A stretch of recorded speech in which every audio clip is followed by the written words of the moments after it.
Hello student. मैं दुर्लभ पाल ज्ञान वर्षा ITI के ऑनलाइन लेक्चर में आपका हार्दिक स्वागत करता हूं। आज हमारे ऑनलाइन लेक्चर का चौथा दिन है, जिसमें हम अलजेब्रा के कुछ बचे हुए टॉपिक को डिस्कस करेंगे। ठीक है।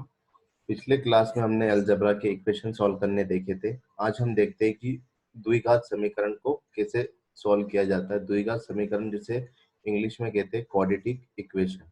ठीक है, तो समझते हैं। जैसे आज हमारा टॉपिक है द्विघात समीकरण या क्वाड्रेटिक इक्वेशन। सबसे पहले समझो द्विघात समीकरण होता क्या है। वह समीकरण जिसमें अज्ञात राशि पर घात 2 हो। जैसे अज्ञात राशि मतलब जिस राशि का मान निकालना हो उसे अज्ञात राशि कहते हैं। ठीक है, वह समीकरण जिसमें अज्ञात राशि की घात कितनी हो, पावर कितनी है, 2 हो, उसे द्विघात समीकरण कहते हैं। ठीक है, जैसे एक्स स्क्वायर, एक्स एक अज्ञात राशि है, यदि उसकी पावर 2 हो तो वो समीकरण क्या कहलाएगी, अधिकतम पावर 2 हो तो उसकी वो क्या कहलाएगा, आपका द्विघात समीकरण। ठीक है, इन समीकरण में अज्ञात राशि के दो मान प्राप्त होते हैं। जैसे x की पावर 2 है, तो x की पावर 2 है, इसका मतलब x के कितने मान निकलेंगे, दो मान निकलेंगे। ठीक है, जैसे x की पावर 2 है, x के कितने मान निकलेंगे, दो मान निकलेंगे। तो वही लिखा है, इन समीकरणों में अज्ञात राशि के दो मान प्राप्त होते हैं। ठीक है, इस प्रकार समीकरण को दो विधियों द्वारा हल किया जाता है। क्वाड्रेटिक इक्वेशन को सॉल्व दो मेथड से किया जाता है। ठीक है, जैसे हमने पिछली बार इक्वेशन देखे थे, इक्वेशन भी दो तरीके से सॉल्व किए जाते हैं। एक इक्वेशन था आपका सरल समीकरण, दूसरा था युगपत समीकरण। ठीक है, तो उन दोनों को अलग अलग तरीके से करा था। जैसे युगपत समीकरण को दो तरीके से सॉल्व करा था। ठीक है, एक करा था विलोपन विधि और एक करा था प्रतिस्थापन विधि मतलब सब्स्टिट्यूशन, और एक करा था एलिमिनेशन। सेम इसी तरीके से क्वाड्रेटिक इक्वेशन मतलब द्विघात समीकरण को हल करने के लिए दो विधि का उपयोग किया जाता है। एक होता है गुणनखंड विधि, दूसरा होता है सूत्र विधि।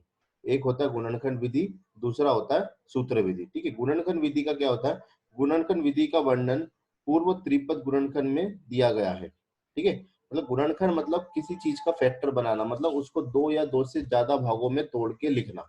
गुणनखंड को पहले भी मैंने डिस्कस किया था पहले लेक्चर में। गुणनखंड करना मतलब किसी भी चीज को दो या दो से ज्यादा टुकड़ों में तोड़ के लिखना। ठीक है, तो उसको गुणनखंड विधि कहते हैं। ठीक है, तो सेम ये वही वाली विधि हम किसमें यूज करेंगे, इस द्विघात समीकरण में भी यूज करेंगे। दूसरी विधि होती है सूत्र विधि। ठीक है, ये जो सूत्र बनता है इसे बोलते हैं श्रीधराचार्य सूत्र। क्या बोला जाता है इसको, श्रीधराचार्य सूत्र। जैसे आपको एक समीकरण देके रखा, a x square plus b x plus c is equal to 0।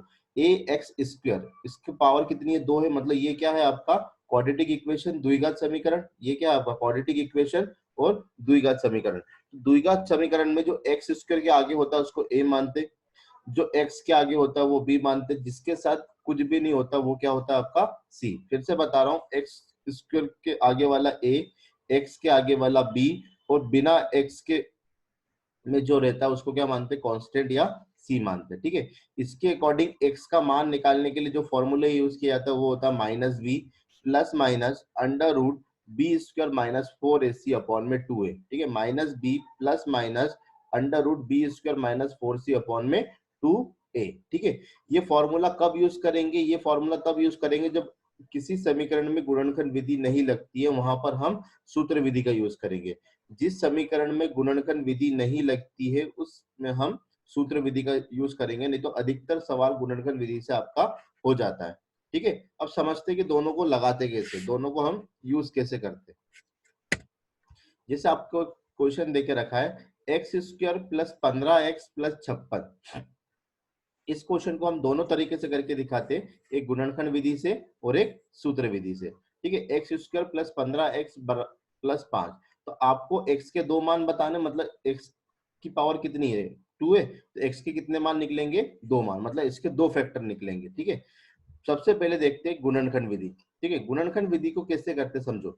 जैसे एक्स स्क्वायर के आगे कितना है, एक, और यहाँ पर एक्स स्क्वायर के आगे वाले को ए कहते, एक्स के आगे वाले को बी कहते, और बिना एक्स वाई वाले को सी कहते। ठीक है, अब एक्स के आगे कितना है, एक, और यहाँ पर कितना है, 56। तो एक में 56 का गुणा करो तो कितना आएगा, 56। अब आपको ऐसे दो नंबर देखने हैं जिनका गुणा करने पर 56 आ जाए, और जिसको जोड़ो या घटाओ तो कितना आना चाहिए, 15 आना चाहिए। ठीक है, गुणनखंड विधि का यूज करना बता रहा हूँ। जैसे यहाँ पर एक है, यहाँ पर 56 है, तो 56 में एक का गुणा करो तो कितना आया, 56 आया। ठीक है, तो ऐसे दो नंबर आप सोचिए जिसका गुणा करने पर 56 आए और जिसको जोड़ने या घटाने पर कितना आ जाए, 15 आ जाए। जिसको जोड़ने या घटाने पर कितना आ जाए, 15 आ जाए। तो देखिए 7 8 56, 7 8 जा 56, और साथ में 8 को जोड़ो तो कितना आएगा, 15 आएगा। साथ में 8 को जोड़ो तो कितना आएगा, 15 आएगा। मतलब देखिए कैसे करेंगे, जैसे आपको देकर रखा था question, x square plus 15 x plus 56, x square ऐसा का ऐसा। इस 15 को आप क्या लिख सकते हो, 7x plus 8x, 7x plus 8x, क्योंकि 7 और 8 कितने होते हैं, 15, और 7 8 56, तो मैंने इसको 7 और 8 में तोड़ दिया। ठीक है, उसके बाद देखो प्रथम दो पद में पहले दोनों में आपको क्या कॉमन दिख रहा है, x, तो आपने x कॉमन निकाल लिया, और अंदर क्या बचेगा, x प्लस 7। सेम इसी तरीके से इन दोनों में क्या कॉमन दिख रहा है, 8, इन दोनों में क्या कॉमन दिख रहा है, 8, तो 8 कॉमन निकालोगे तो यहाँ से 8 चले गया तो कितना बचा, x, यहाँ से 8 चले गया तो कितना बचा, 7, क्योंकि 8 से 56 होते, तो यहाँ से 8 चले गया तो कितना बचा, 7। ठीक है, अब इस समीकरण में देखो, इस समीकरण में क्या कॉमन दिख रहा है, x प्लस 7, x प्लस 7, तो दोनों में से x प्लस 7 कॉमन निकाल लिया, दोनों में से x प्लस 7 कॉमन निकाल लिया, तो यहाँ से कितना बचा x, ये हो गया x, यहाँ से कितना बचा 8, ये हो गया 8। ठीक है, तो इस समीकरण के दो गुणनखंड क्या हो गए, x प्लस 7 और x प्लस 8, मतलब x का एक मान क्या हो गया, -7, x का एक मान क्या हो गया, -8। ठीक है, ये होती है आपकी गुणनखंड विधि। ठीक है, उसके बाद देखो वही चीज लिखा, देखिए 15x के दो खंड 7x 8x हो जाएगा, जिनका योग 15 होगा, वो गुणा करने पर 15x² हो जाएगा। जो प्रथम पद के x² और तृतीय पद के 56 के गुणन x² प्लस 56 बराबर 56x² के बराबर होता है। वही चीज बताया था मैंने, जैसे 56 में 1 का गुणा करोगे तो कितना आएगा, 56। तो ऐसे दो नंबर ढूंढो जिनका गुणा करने पर कितना है, 56 है, जिसको जोड़ने घटाने पर कितना है, 15 है। ठीक है, सूत्र विधि से इसको कैसे करेंगे, देखिए सूत्र विधि से, जैसे मूल समीकरण क्या होता है, मैंने आपको बताया था ax² plus bx plus c बराबर 0 होता है। ये हमारा कौन सा समीकरण होता है, द्विघात समीकरण। x² के आगे a, x के आगे b और बिना x वाले के साथ c। तो x² के आगे कितना है, एक, कुछ भी नहीं है तो एक मान लो, तो a की वैल्यू कितनी आई, एक। x के आगे कितना है, 15, तो b की वैल्यू कितनी आ गई, 15। बिना x वाला कितना है, 56, तो c की वैल्यू कितनी आ गई, 56। सूत्र क्या होता है अपना, -b plus minus √b² minus 4ac upon में 2a। ठीक है, -b plus minus √b² upon minus 4ac upon में 2a।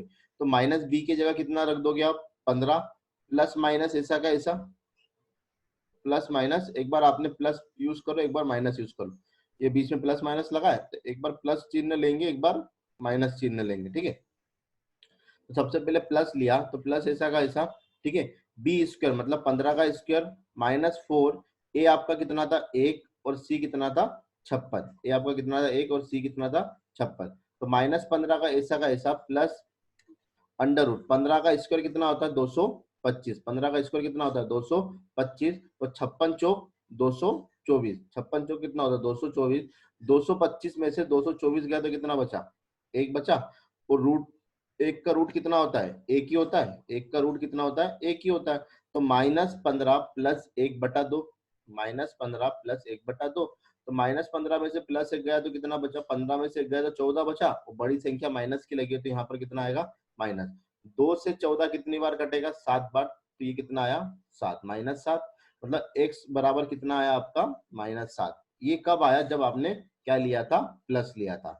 एक बार आप क्या लोगे, माइनस लोगे, एक बार आप क्या लोगे, माइनस लोगे, यहाँ पर माइनस आ जाएगा, तो फॉर्मूला क्या बन जाएगा, -b minus √b² minus 4ac, b² minus 4ac upon में 2a। तो -15 ऐसा का ऐसा, फिर वही माइनस √b² की जगह 15 इसका स्क्वायर माइनस 4ac, तो a की वैल्यू 1 और c की वैल्यू 56।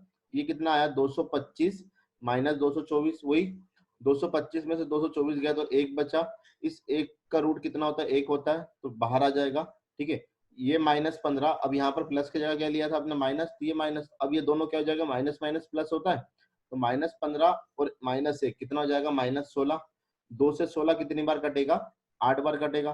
तो मतलब x की वैल्यू कितनी आ गई आपकी, -8। x की वैल्यू कितनी आ गई, -8। तो x की वैल्यू क्या होगी, -7, x की वैल्यू क्या होगी, -8। जब 7 को बराबर के उधर लेके जाओगे तो माइनस का प्लस हो जाएगा, तो ये हो जाएगा x प्लस 7। जब 8 को बराबर के उधर लेके जाओगे तो माइनस का हो जाएगा प्लस, तो x प्लस 8, तो वही वाला फैक्टर आ गया x प्लस 7 और x प्लस 8। इस विधि का उपयोग कब करेंगे? जब आपको दो फैक्टर ना मिले, जब गुणनखंड विधि का उपयोग होना संभव नहीं हो, तब सूत्र विधि का यूज करेंगे, अदरवाइज इसका यूज नहीं करेंगे। ठीक है, क्वेश्चन देखते।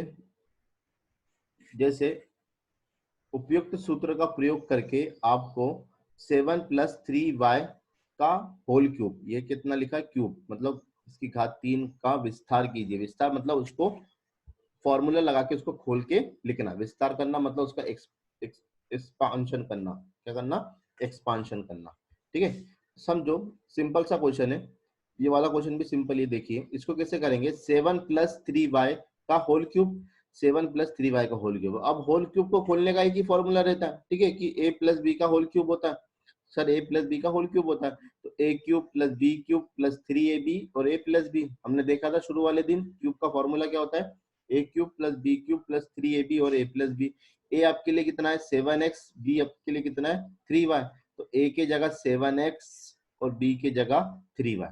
तो a का क्यूब 7x का क्यूब, b का क्यूब 3y का क्यूब, 3 ऐसा का ऐसा, a की वैल्यू 7x, b की value 3y, a plus b मतलब 7x plus 3y।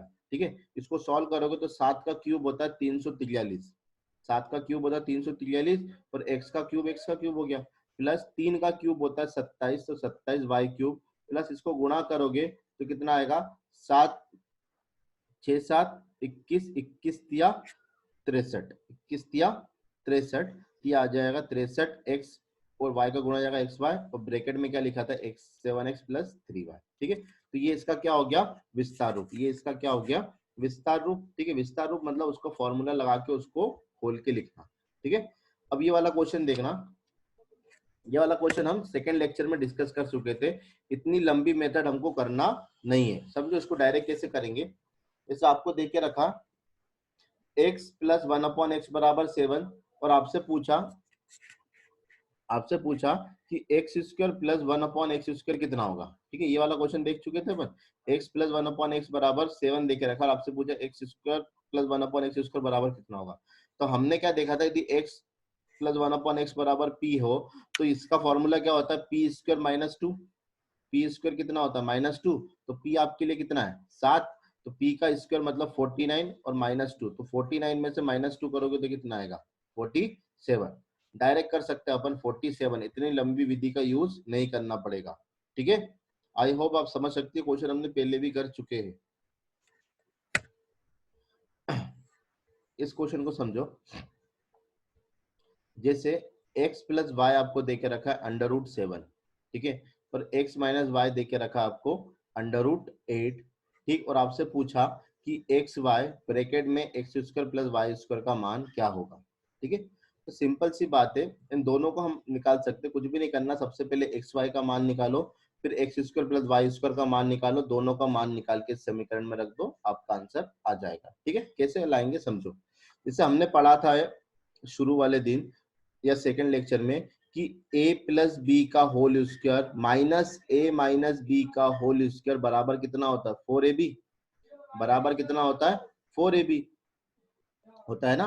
a plus B का whole square minus a minus B का होल स्क्वायर बराबर कितना होता है? 4ab। तो इसी फॉर्मूले का यूज करा। इसी फॉर्मूले का यूज इसलिए करा क्योंकि यहाँ पर 4ab आता है, तो आपको ab की जगह कितना देकर रखा है? xy, तो आपको यहाँ xy की जरूरत है, तो हमने पहले इस फॉर्मूले का यूज करा। इसलिए यूज करा क्योंकि आपको x प्लस वाई देके रखा और यहाँ से x माइनस वाई, तो a प्लस बी का whole square minus a minus B का होल स्क्वायर बराबर कितना होता है? 4ab। ठीक है, तो इस फॉर्मूले में रख दिया मैंने। x प्लस वाई कितना देके रखा? 7, तो 7 का स्क्वायर, x माइनस वाई कितना देके रखा है? 8, √8, तो √8 का स्क्वायर प्लस 4xy ऐसा का ऐसा। 7 का स्क्वायर, किसी भी रूट का स्क्वायर करते हो तो वो रूट हट जाता है, किसी भी रूट का स्क्वायर करोगे तो वो रूट हट जाता है। ये हो गया 7, ये आ गया आपका 8, ये हो गया 4xy। ठीक है, अब समझना, 7 8 प्लस का है, बराबर को उधर जाएगा तो माइनस का, तो हो गया 7 माइनस 8। ठीक है, तो ये आ गया -1। आपको बस एक्स वाई चाहिए, तो इस 4 को क्या करो, इधर लिया तो 4 यहाँ गुणा में, बराबर किधर आएगा तो काय में आएगा? डिवाइड में। X y is equal to -1/4, x y is equal to कितना आएगा? -1/4। 4। ठीक है, तो यहाँ से एक चीज की वैल्यू तो निकल गई, दैट इज एक्स वाई, इसकी वैल्यू तो निकल गई एक्स वाई। अब आपको किसकी वैल्यू चाहिए, x square plus y square की value, x square plus y square. X square plus y square कैसे आ सकता है, ए प्लस बी का होल स्क्वायर खोल दो, ए प्लस बी का होल स्क्वायर खोल दो, तो a square plus b square plus 2 a b होता है, a square plus b square plus 2 a b होता है। और आपके पास एक्स प्लस वाई का मान दे के रखा है, ठीक है, और एक्स वाई का मान आपने निकाल चुके, ठीक है। तो इस समीकरण में रख देते एक्स प्लस वाई स्क्वायर बराबर a square x square plus y square plus 2xy। X plus y की जगह कितना रखोगे, √7 plus is equal to x square plus y square, ठीक है, ऐसा का ऐसा, क्योंकि आपको इसी की वैल्यू निकालना है, प्लस 2 एक्स वाई की वैल्यू कितनी निकाली, -1/4, ठीक है। रूट का स्क्वायर करोगे तो रूट हट जाएगा, तो 7 बराबर x square plus y square minus, ये प्लस माइनस क्या हो जाएगा, माइनस, ये -2 से ये 4 कितनी बार कटेगा, 2 बार कटेगा, 2 1 2, 2 दूनी 4, तो -1/2। ये माइनस बराबर के उधर जाएगा तो प्लस का हो जाएगा, तो x square plus y square बराबर 7 प्लस 1/2, x square plus y square बराबर 7 प्लस 1/2, ठीक है। X square y plus y square बराबर कितना आ जाएगा देखना। अब इसको सॉल्व कैसे करेंगे, इसके नीचे कुछ भी नहीं है तो इसके नीचे क्या मानेंगे 1, और दो परिमेय संख्या को हम डायरेक्ट नहीं जोड़ सकते, तो कैसे जोड़ेंगे, एलसीएम लेके। तो यहाँ पर कुछ भी नहीं है तो आपने क्या माना 1, तो 1 और 2 का एलसीएम कितना होता है, 2 ही होता है। मैंने क्या बोला था, कभी भी एलसीएम लेना नहीं आया तो क्या कर देना, दोनों का गुणा। तो इसके नीचे आपने 1 मानो, तो 2 में 1 का गुणा करो तो 2 आएगा, फिर 2 में 1 का भाग लगाओगे तो कितनी बार जाएगा, 2 बार जाएगा, जो आया उसका अंश में गुणा। तो अंश क्या है आपका 7, तो 7 में 2 का गुणा करोगे तो कितना आएगा 14, ठीक है, 7 में 2 का गुणा करोगे तो कितना आएगा 14। फिर आप क्या करोगे, इस 2 का 2 में भाग लगाओगे, सबसे पहले 1 का 2 में लगाया था तो 2 आया, फिर 2 का 7 में गुणा करा तो 14, फिर इस 2 का 2 में लगाओगे तो कितना आएगा 1, 1 का 1 में गुणा करोगे तो 1, तो 14 और 1 कितना हो गया 15, ठीक है, 14 और 1 कितना हो गया 15। तो आपके पास एक्स वाई की वैल्यू भी आ गई और x square plus y square की वैल्यू भी आ गई। अब इस समीकरण में रख दो -xy इंटू 15/2, ये एक्स वाई की वैल्यू और ये x square plus y square की वैल्यू। इसको सॉल्व करोगे तो कितना आएगा, -15 और 4 दूनी 8, -15/8, -15/8। आई होप आप समझ पाए होंगे, ठीक है। अब देखो इस क्वेश्चन को देखते हैं, ये क्वेश्चन सिंपल है। अब समझना इस क्वेश्चन को कैसे करेंगे। जैसे आप देखिए इस क्वेश्चन में 4.5 4.5 4.5 कितनी बार आ रहा है, 3 बार आ रहा है। 1.5 1.5 1.5 कितनी बार आ रहा है, 3 बार आ रहा है, ठीक है। तो आपने क्या करा, इस 4.5 को x मान लो, इस 1.5 को y मान लो, ठीक है। तो ये इसको हम क्या लिख सकते हैं देखना, यहाँ पर 4.5 3 बार आ रहा है और आपने इस चीज को क्या माना x, तो इसको हम लिख सकते हैं x क्यूब, इसको हम क्या लिख सकते हैं x क्यूब, ठीक है। ये 1.5 कितनी बार आ रहा है, 3 बार, और आपने इसको y माना तो इसको क्या लिखोगे y क्यूब, ठीक है। नीचे क्या है 4.5 2 बार आ रहा है, 4.5 को आपने क्या माना x, तो ये हो गया एक्स स्क्वायर, ठीक है, ये हो गया एक्स स्क्वायर। 4.5 इंटू 1.5 मतलब x इंटू वाई, और माइनस लगा हुआ तो -x इंटू वाई, प्लस 1.5 और ये 1.5, ठीक है। तो 1.5 1.5 मतलब क्या हो गया y का स्क्वायर, ये हो गया y का स्क्वायर। तो इस पूरे समीकरण को हमने हमारे बीजगणित में बदल लिया, इस पूरे क्वेश्चन को हमने हमारे बीजगणित के फॉर्मूले में बदल लिया। अब इसको करना आसान है, समझो, x cube plus y cube, ठीक है, x cube plus y cube कितना होता है, x plus y x square minus x y plus y cube. X cube plus y cube कितना होता है, a cube plus B cube कितना होता है, a plus b, a square minus a b plus b square, ठीक। तो इससे ये पूरा कैंसिल आउट हो जाएगा, इससे ये पूरा कैंसिल आउट हो जाएगा, तो नीचे बचेगा क्या, only x plus y, x plus y. X का मान आपने क्या माना था 4.5 और वाई का मान कितना माना था 1.5, तो एक्स की जगह 4.5, वाई की जगह 1.5, तो कितना आ जाएगा आपका आंसर 6, कितना आ जाएगा 6। आया समझ में। इस क्वेश्चन को अपने बीजगणित के फॉर्मूले में बदल लोगे तो सॉल्व करना आसान हो जाएगा, ठीक है। अगला क्वेश्चन देखते हैं। देखो आपको देखे रखा है एक्स स्क्वायर ए स्क्वायर माइनस बी स्क्वायर बराबर 16 और a प्लस बी बराबर 8 है, और आपसे पूछा a और b का मान बताओ। फिर से बता रहा हूं,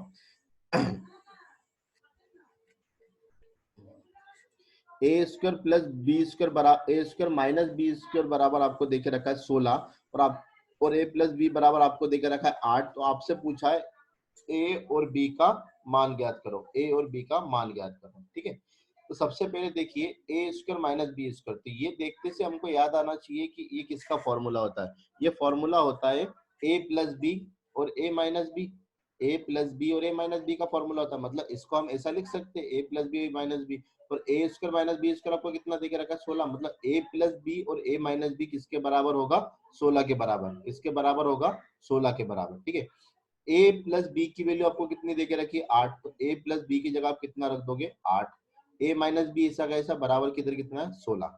ठीक है, ये आपको ए माइनस बी की वैल्यू चाहिए, तो ए माइनस बी के अकेला चाहिए तो 8 इसके साथ गुणा में, तो बराबर किधर आएगा तो भाग में आएगा। ठीक है, 8 से 16 कितनी बार कटेगा 2 बार, तो a माइनस बी बराबर कितना आ गया 2।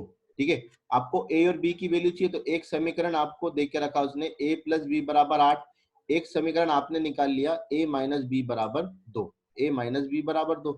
ठीक है, अब इन दोनों समीकरण को हल करके हम a b का मान निकाल सकते हैं। समीकरण को हल करना आता है, इसको हम विलोपन विधि से कर लेते हैं या फिर युगांत वो सॉरी प्रतिस्थापन विधि से। ठीक है, तो आप देख सकते हो कि यदि मैं सिंपल इन दोनों समीकरण को यदि जोड़ दूं तो इस प्लस बी से माइनस बी कैंसिल आउट हो जाएगा, तो ये प्लस बी से माइनस बी कैंसिल आउट हो गया। तो यहाँ पर a और a को जोड़ोगे तो कितना आएगा 2a, और 8 और 2 को जोड़ोगे तो कितना आएगा 10, तो ये कितना आ गया 2a बराबर 10। तो यहाँ से a का मान निकालना है, तो a का मान कितना आएगा, a अकेला चाहिए, a सॉरी दो दो को हटाना, तो 2 इधर गुना में, तो बराबर किधर आएगा तो कितने में आएगा 10/2, बराबर किधर आएगा तो भाग में आएगा 10/2, तो 2 से 10 कितनी बार कटेगा 5 बार। a का मान कितना आया आपका 5। अब a का मान समीकरण 1 या 2 में से किसी में भी रख दो, a का मान समीकरण 1 या 2 में से किसी में भी रख दो। हमने इस समीकरण में रखा कि a प्लस बी बराबर 8 दे के रखा है, a की वैल्यू आपने 5 निकाला, b ऐसा का ऐसा बराबर में 8 दे के रखा है, तो 5 ये है बराबर किधर जाएगा तो माइनस का हो जाएगा, तो 8 में से 5 गया तो 3 बचा। ठीक है, तो b का मान कितना आ गया 3। ठीक है, तो a बराबर 5 और b बराबर 3। आया समझ में कैसे करा इस क्वेश्चन को सॉल्व। ठीक है, मैंने इस फॉर्मूले का यूज करा था, ए स्क्वायर माइनस बी स्क्वायर बराबर होता है a प्लस बी और a माइनस बी। ये फॉर्मूला याद रखना, ये फॉर्मूला हर जगह पर यूज होता है। क्लियर है यहाँ तक। और एक क्वेश्चन देखिए, जैसे आपको देके रखा है 2x प्लस 3y बराबर 13, कितना देके रखा है 2x प्लस 3y बराबर 13, और एक्स वाई बराबर 6 देके रखा है, एक्स वाई बराबर 6 देके रखा है, और आपसे पूछा है कि 8x cube plus 27y cube का मान क्या होगा। 8x cube plus 27y cube का मान क्या होगा। अब थोड़ा सा दिमाग लगाना, यहाँ पर पूछा क्या है 8x क्यूब और देके क्या रखा है 2x, यहाँ पर पूछा क्या 27y क्यूब और देके क्या रखा y क्यूब, मतलब एक बार इसका 3 बार गुणा करके देखो, क्यूब निकालना है ना, क्यूब मतलब घात 3 है, तो यहाँ पर भी घात 3 करके देखो। देखो 2 को 3 बार गुणा करो तो 2, 2 दूनी 4, 4 दूनी 8। ठीक है, मतलब 2 का 3 बार गुणा करने पर 8 आ गया। आपको यहाँ पर भी 8 चाहिए था, फिर यहाँ पर देखो 3 है। ठीक है, तो 3 का 3 बार गुणा करो, 3 3 तिया 9, 9 तिया 27। मतलब सर यदि हम दोनों तरफ यदि क्यूब कर दे या घन कर दे तो हमको ये वाली चीज मिल सकती है।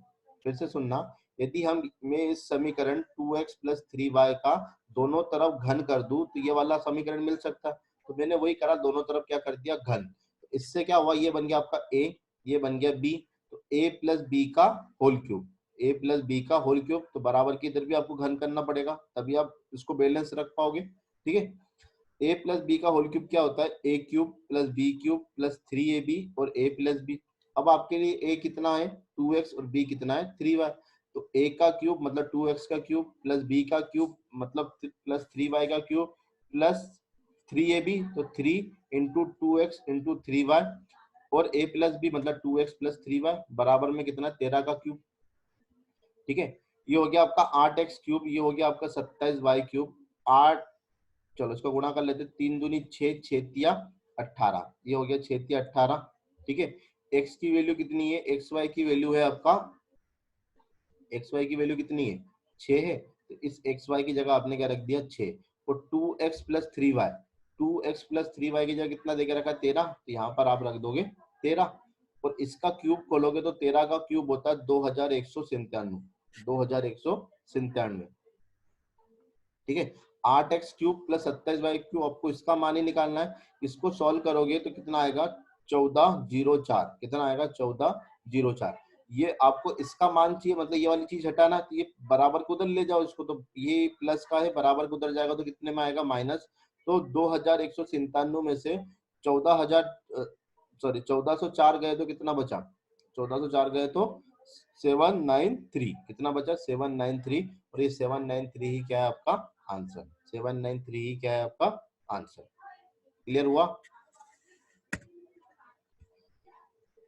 और एक क्वेश्चन देखिए, जैसे आपको देखे रखा है a प्लस 1/b बराबर 1 देके रखा है, और b प्लस 1/c बराबर 1 देके रखा है। फिर से बोल रहा हूँ, a प्लस 1/b बराबर 1 और b प्लस 1/c बराबर 1 देके रखा है, और आपसे पूछा है c प्लस 1/a का मान ज्ञात कीजिए, c प्लस 1/a का मान ज्ञात कीजिए। ठीक है, तो कैसे करेंगे इस क्वेश्चन को समझना, आपको c का मान चाहिए और 1/a का मान चाहिए। ठीक है, टोटल मिला के आपको c का मान और 1/a का मान चाहिए।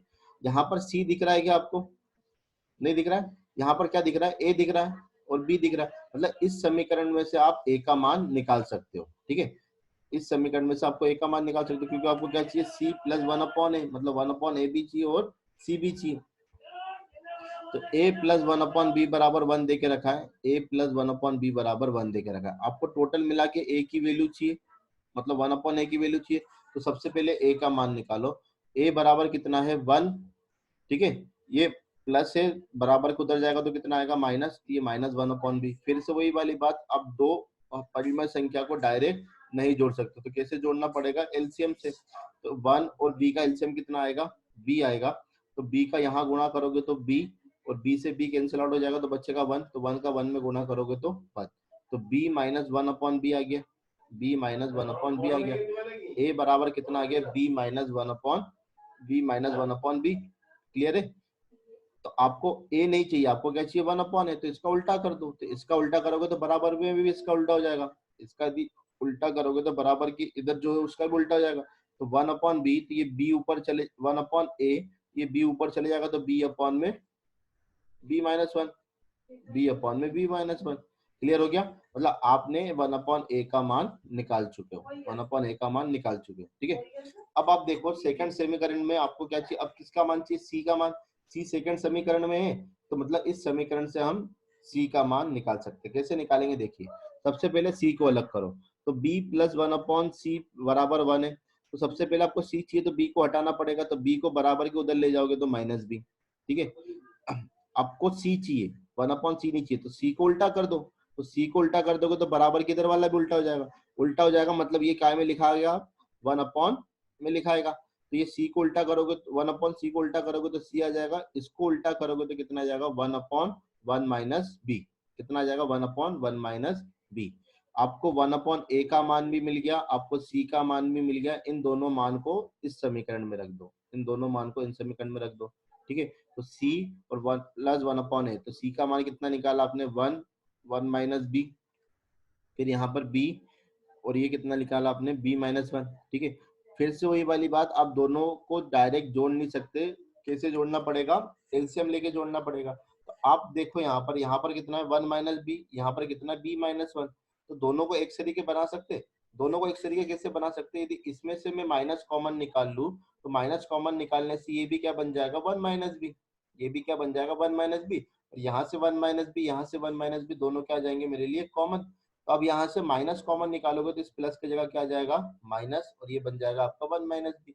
दोनों जगह से 1 माइनस बी कॉमन आ गया, तो ऊपर क्या बचा 1, और ये माइनस और ये बी, 1 माइनस बी अपॉन में 1 माइनस बी।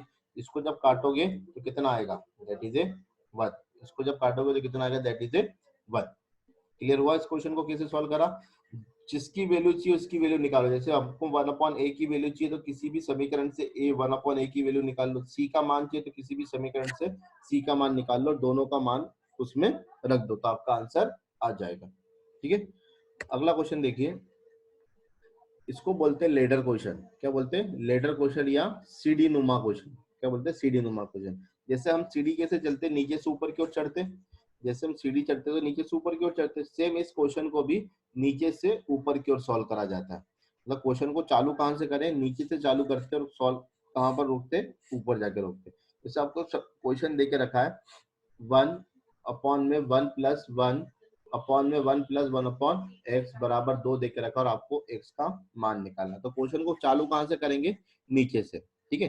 तो सबसे पहले आप जानते हो कि दोनों परिमेय संख्या को आप डायरेक्ट नहीं जोड़ सकते, तो कैसे जोड़ोगे, एलसीएम से जोड़ोगे। तो इसके नीचे कुछ भी नहीं है तो 1, तो यहाँ तक तो आ ही गया होगा अब आपको। अब इसको डायरेक्ट कैसे करेंगे, यहाँ पर एलसीएम लोगो तो ये x+1 हो जाएगा, ये x+1/x, ठीक है। अब ये बटे वाली संख्या बड़े वाले बटे में जाएगी तो उल्टा होके गुणा होता है, ये उल्टा होके गुणा होता है। तो x+1/x का उल्टा क्या होगा, x/1 x+1, ठीक है। तो इसको जब ऊपर ले जाओगे तो ये कैसा हो जाएगा, x/x+1, ठीक है। फिर से ये दोनों परिमेय संख्या बन गई। इन दोनों परिमेय संख्या को आप जोड़ सकते हो क्या, नहीं जोड़ सकते। कैसे जोड़ोगे, एलसीएम से। तो इसके नीचे कुछ भी नहीं है तो 1 मान लो। तो इस x+1 का 1 में गुणा करोगे तो x+1, और x+1 से x+1 कट जाएगा तो बचेगा कितना, 1। तो x का 1 में गुणा करोगे तो कितना आएगा, x। तो यहाँ पर कितना आया, x+1, और ये कितना आया, x। ये कितना आएगा, 2x+1, ये हो गया 2x+1। अब इसको ऊपर ले जाओगे तो नीचे वाली संख्या ऊपर चली जाएगी, ठीक है। जैसे कोई परिमेय संख्या को ऊपर ले जाते, बट्टे के ऊपर ले जाते तो उल्टा होके गुणा होता है। तो उल्टा होके गुणा होता मतलब x+1 वाला ऊपर चले जाएगा और हर वाला नीचे आ जाएगा, अंश वाला नीचे आ जाएगा। तो ये x और ये x कितना हो गया, 2x+1, और ये वाला चीज ऊपर जाएगा तो कितना आएगा, x+1। ये कितना आएगा, x+1। मतलब आपने इस पूरे समीकरण को यहाँ तक बदल दिया, x+1 अपॉन में 2x+1 बराबर में कितना देके रखा था आपको, 2। आपने इस चीज को सॉल्व करके कैसे लेके आ गए आप, इस तरीके से, x+1 अपॉन में 2x+1 बराबर 2, ठीक है। अब सिंपली इसका तिर्यक गुणा कर दो। तिर्यक गुणा करोगे तो क्या आएगा, x+1 बराबर 2, ब्रैकेट में 2x+1, ब्रैकेट में 2x+1, ठीक है। 2 2 जा 4, 2 दूनी 4, और 2 का 1 में गुणा करोगे तो फिर 2। x वाले अलग, बिना x वाले अलग। तो ये +4x से बराबर किधर जाएगा तो -4x, ये +1 है, बराबर किधर आएगा तो -1। तो ये आ जाएगा आपका 4 में से 3 गया तो -3, ठीक है। बड़ी संख्या माइनस की, तो यहाँ पर क्या आया, -2 में से 1 गया तो कितना आया, 1। x का मान चाहिए तो ये 3 को बराबर किधर लेके आ जाओ तो ये कितना आ जाएगा, 1/3। गुना में तो बराबर किधर आएगा तो कितना आएगा, 3, और ये माइनस, x बराबर कितना आ गया, -1/3, ठीक है। Okay, thank you. आज के लिए इतना ही, ठीक है। बाकी नेक्स्ट लेक्चर में देखते। घर पे रहिए, सुरक्षित रहिए, हैप्पी रहिए।